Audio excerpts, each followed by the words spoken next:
ये है स्टोरियस और आज हम आपको सुनाएंगे स्टीफन डब्ल्यू हॉकिंस की लिखी book the theory of everything की बुक समरी।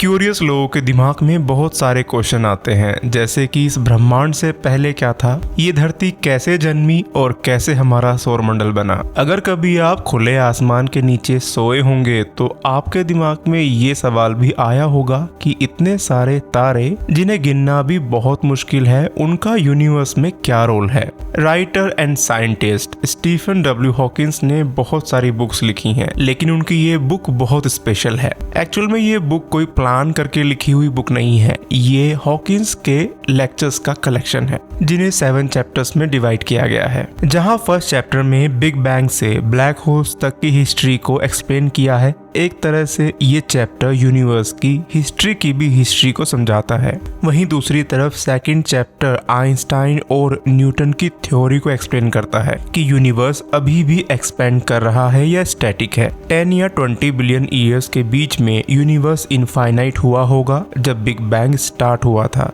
थर्ड चैप्टर में ब्लैक होल के बारे में डिटेल्स दी गई हैं। हो सकता है 2 बड़े आकाशीय पिंड या स्टार्स आपस में ग्रेविटेशनल फोर्स की वजह से टकराए होंगे और एज ए रिजल्ट सभी प्लैनेट्स और छोटे बड़े सैटेलाइट्स का डेवलपमेंट शुरू हुआ होगा। फोर्थ चैप्टर में क्वांटम मैकेनिक्स की बात की है। क्वांटम मैकेनिक्स ब्लैक होल से एनर्जी को लीक करने में कैसे काम करता है, ये यहाँ बताया गया है। फिफ्थ चैप्टर में क्वांटम मैकेनिक्स के आइडिया को बिग बैंग और यूनिवर्स कैसे स्टार्ट हुआ उसके बारे में बात की गई है। 6 चैप्टर में पास्ट और फ्यूचर के बारे में बात की है कि कैसे हमें पास्ट के बारे में तो जानकारी है, लेकिन फ्यूचर के बारे में हमारे पास कोई जानकारी नहीं होती। हम बस कुछ कैलकुलेशंस के बेसिस पर एजम्पशंस या प्रेडिक्शंस कर सकते हैं। लास्ट एंड 7th चैप्टर में उस यूनिफाइड थ्योरी पर डिस्कशन हुआ है जिसे सभी रिसर्चर्स तलाश रहे हैं, जिसमें क्वांटम मैकेनिक्स, ग्रेविटी और फिजिक्स के दूसरे इंटरेक्शन शामिल हों। अगर ये यूनिफाइड थ्योरी मिल गई तो हम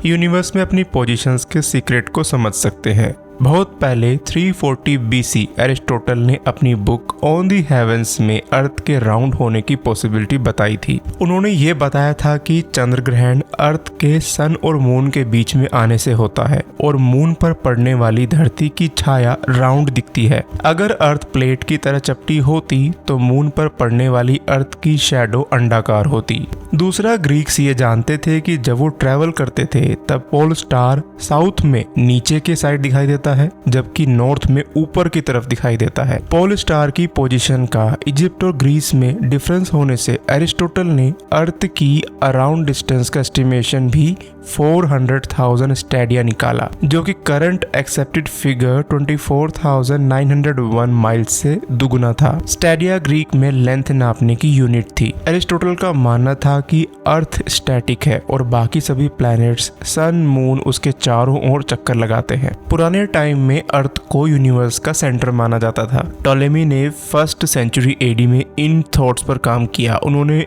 अर्थ को सेंटर में रखकर एक पूरे यूनिवर्स का मॉडल बनाया। इस मॉडल में मून, सन, स्टार्स और 5 प्लैनेट्स अर्थ को घेरे हुए थे। उस टाइम पर बुध, शुक्र, मंगल, बृहस्पति और शनि ग्रह के बारे में ही जानकारी थी, पर टॉलेमी ने अपने प्रिंसिपल में बहुत सारी गलतियां की। पर तब भी टॉलेमी का प्रिंसिपल एरिस्टोटल की थ्योरी का नेक्स्ट डेवलपमेंट था। चर्च ने आमतौर पर इन प्रिंसिपल्स को एक्सेप्ट किया क्योंकि वो भी अर्थ को सेंटर में ही मानते थे। लेकिन इसके बाद 1514 में निकोलस कोपरनिकस ने यूनिवर्सल का एक इजी मॉडल सजेस्ट किया। कोपरनिकस एक पॉलिश प्राइज थे, लेकिन हिस्ट्री में बहुत सारे ऐसे एग्जाम्पल थे जब चर्च के सामने किसी ने अपनी थ्योरीज को प्रेजेंट किया तो उन्हें पनिशमेंट मिला। कोपरनिकस ने अपने नाम को गुमनाम रखा। कोपरनिकस ने लॉजिक दिया कि सन यूनिवर्स के सेंटर में है। अर्थ और दूसरे प्लैनेट्स सन के चारों ओर सर्कुलर वे में घूमते हैं। लगभग 1 सेंचुरी तक किसी ने भी इन थॉट्स को सीरियसली नहीं लिया, लेकिन बाद में जोहान्स केपलर और गैलीलियो ने पब्लिकली इस प्रिंसिपल को एक्सेप्ट करना या सपोर्ट करना शुरू कर दिया। उसी टाइम में टेलीस्कोप का भी इन्वेंशन हो चुका था, जिसकी हेल्प से कोपरनिकस ने इस पॉइंट ऑफ व्यू को सपोर्ट किया कि अर्थ यूनिवर्स का सेंटर नहीं है। गैलीलियो ने देखा कि बहुत सारे मून जुपिटर की परिक्रमा करते हैं। इसका मतलब ये था कि सारे आकाशीय पिंडों को अर्थ की परिक्रमा करने की कोई जरूरत नहीं है। हालांकि बहुत सारे लोग अभी भी यही मानते थे कि अर्थ यूनिवर्स का सेंटर है।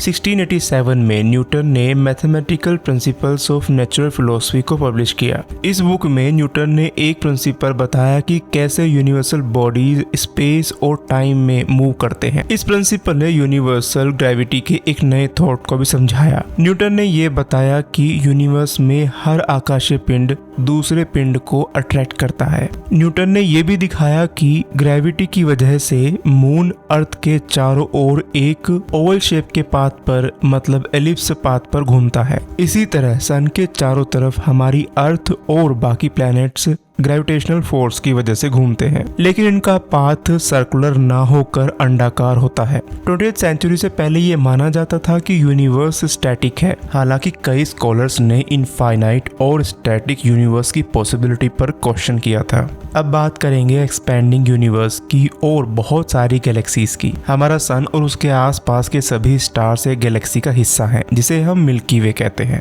लंबे टाइम तक लोगों में इस बात पर एग्रीमेंट था कि मिल्की वे ही पूरा यूनिवर्स है, लेकिन 1925 में एडविन हबल ने यह शो किया कि हमारी गैलेक्सी मतलब मिल्की वे ही एक गैलेक्सी यूनिवर्स में नहीं है, इससे भी कहीं ज्यादा गैलेक्सीज यूनिवर्स में फैली हुई हैं। उन्होंने बहुत सारी गैलेक्सीज को ढूंढा जिनके बीच में बहुत स्पेस था। अपने प्रिंसिपल की क्रेडिबिलिटी को साबित करने के लिए उन्हें ये बताना था कि दो गैलेक्सीज के बीच में जो जगह है वो कितनी ज्यादा है। किसी स्टार की अर्थ से दूरी को सीधे पहचानने का तरीका चमक पर बेस्ड होता है। हबल ने इस तरह से 9 गैलेक्सीज की डिस्टेंस की कैलकुलेशन की। हमारी गैलेक्सी उन मिलियंस गैलेक्सीज में से सिर्फ एक है जिसे हम मॉडर्न टेलीस्कोप से देख सकते हैं। हर गैलेक्सी में लगभग 100,000 मिलियन स्टार्स हैं। हबल ने यह आइडेंटिफाई किया कि उसने जिन गैलेक्सीज को स्टडी किया वो सभी रेड शिफ्टेड दिखाई देती थी। नॉर्मल वर्ड्स में कहें, रेड शिफ्ट का मतलब होता है जब कोई चीज हमसे दूर जा रही होती है। ब्लू शिफ्ट इसका एकदम अपोजिट होता है कि जब कोई चीज हमारे नजदीक आ रही होती है।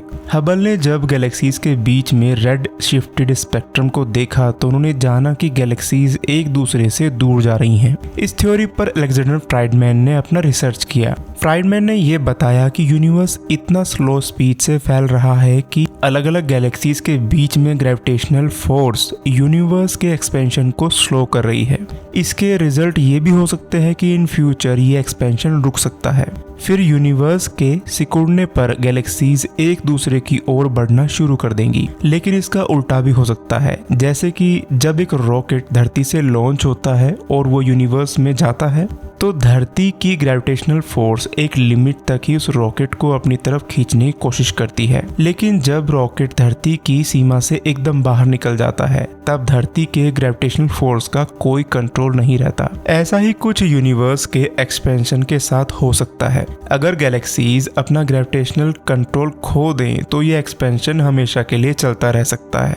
हम प्रेजेंट में गैलेक्सीज के एक्सपेंशन के बारे में जानते हैं क्योंकि यूनिवर्स हर 1000 मिलियन सालों में 5% से 10% के बीच एक्सपेंशन कर रहा है। हम अनसर्टेन हैं कि फ्राइडमैन के कौन से सोल्यूशन सही हैं क्योंकि हम गैलेक्सीज के मास के बारे में अनसर्टेन हैं। गैलेक्सीज के मास की पहचान करना चैलेंजिंग है क्योंकि गैलेक्सीज में डार्क मैटर मौजूद है। डार्क मैटर ऐसे कणों से बना होता है जो लाइट को एब्जॉर्ब, रिफ्लेक्ट या रिलीज नहीं करते हैं। डार्क मैटर को हम सीधे तौर पर नहीं देख सकते हैं और इसी वजह से आसानी से डार्क मैटर के मास की पहचान नहीं हो सकती। अब बात करेंगे बिग बैंग की। फ्राइडमैन के सॉल्यूशन बताते हैं कि नेबरिंग गैलेक्सीज के बीच की दूरी 10 से 20,000 मिलियन साल पहले 0 रही होगी। उस टाइम को जिसे हम बिग बैंग कहते हैं, यूनिवर्स की डेंसिटी और स्पेस टाइम कर्वेचर इनफाइनाइट रही होगी। इसका मतलब है कि थ्योरी ऑफ रिलेटिविटी ये प्रेडिक्ट करता है कि यूनिवर्स में एक सिंगुलर पॉइंट है।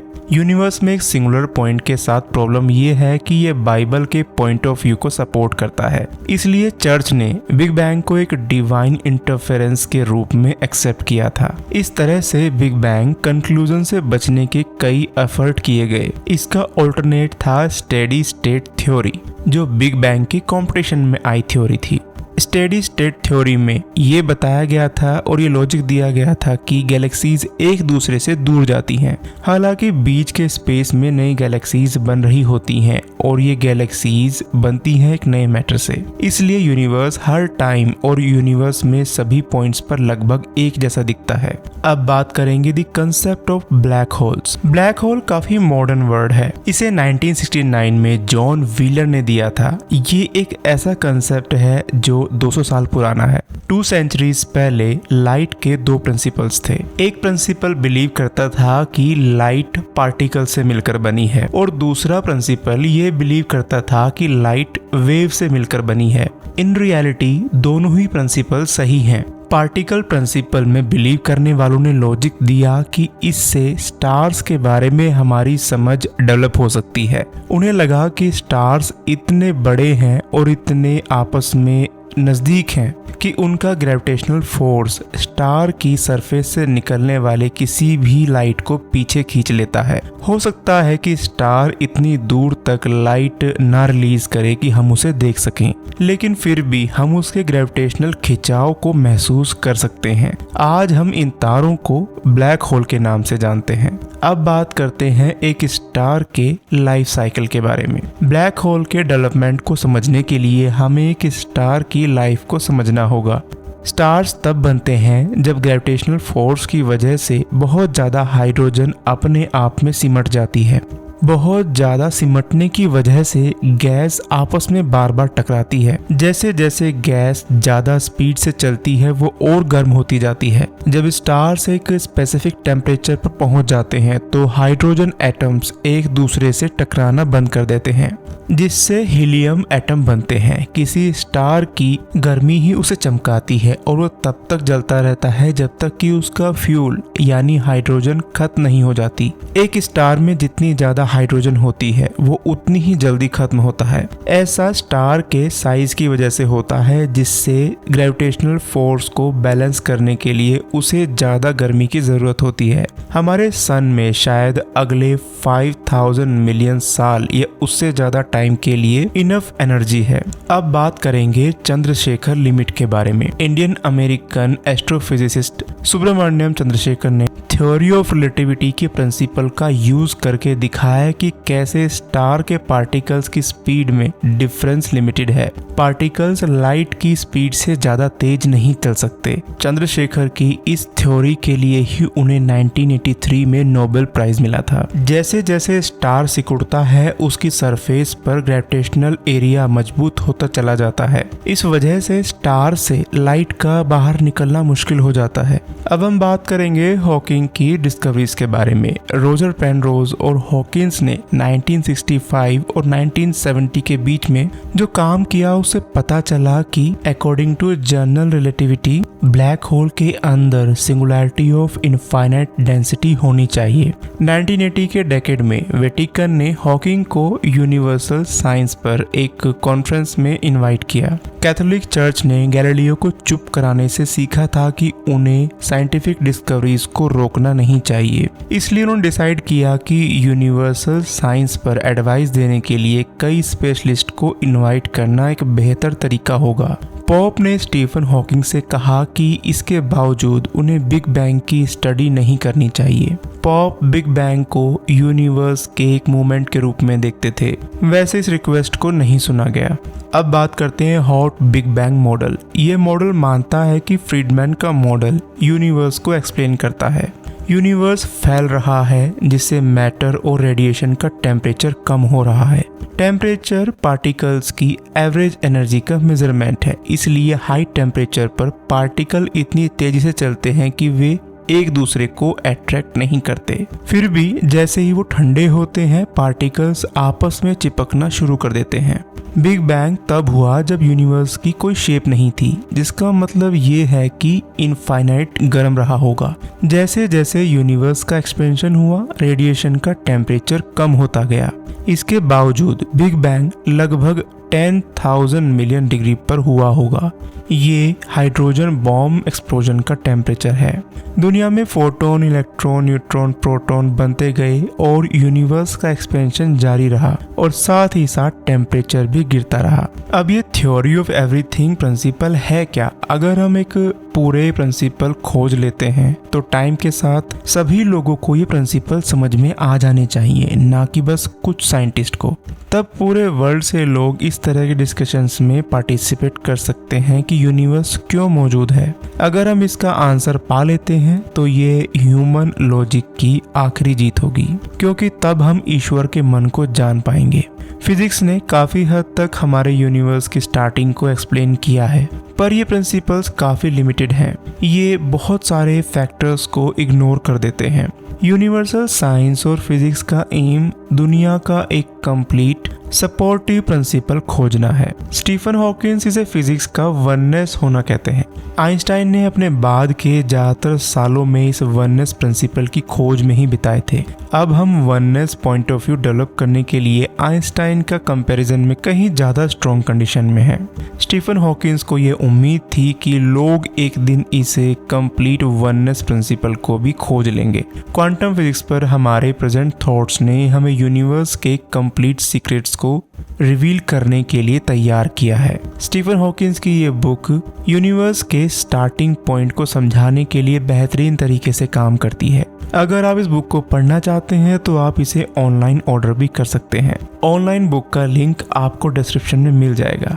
आपको बुक समरीज कैसी लग रही हैं अपने रिव्यूज कमेंट सेक्शन में जरूर लिखें और हमारे दूसरे चैनल स्टोरी शॉर्ट्स को सब्सक्राइब करना ना भूलें। अगर आप स्टोरीज हिंदी पॉडकास्ट पर नए हैं और अभी तक आपने इसे सब्सक्राइब नहीं किया है तो प्लीज सब्सक्राइब करें और बेल आइकन को प्रेस करें, जिससे आपको इम्पोर्टेंट बुक समरीज की नोटिफिकेशन पहले ही मिल जाएंगे। तो यहीं पर हम आपसे लेते हैं विदा, फिर मिलते हैं एक नई बुक समरी के साथ।